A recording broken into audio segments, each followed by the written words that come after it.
जवळीक नसलेल्या नात्यात असलेल्या स्त्रीचे काय होते?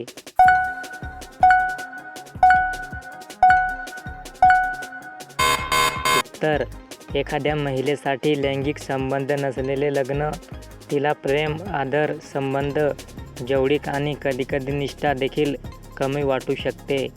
स्पर्श आणि लैंगिक संबंध यासारख्या शारीरिक जवळीकतेमुळे व्यक्तीमध्ये भागीदारी किंवा कुटुंबात आपलेपणाची भावना निर्माण होते.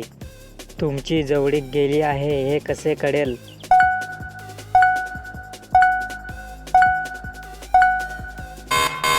उत्तर: तुम्ही तुमच्या जोडीदाराला कमी प्रेम दाखवता, तुम्हाला एकटेपणा, दूरपणा किंवा गैरसमज जाणवतो, तुम्ही जास्त वेळ वाद घालता, तुमचे लैंगिक जीवन पूर्वीसारखे समाधानकारक राहिलेले नाही.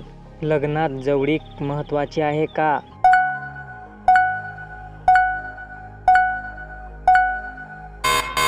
उत्तर: जवळीक हा कोणत्याही विवाहाचा एक महत्त्वाचा भाग असतो, जो जोडप्यांना मूल्यवान आणि समजून घेतलेले वाटण्यास अनुमती देणारा संबंध प्रदान करतो.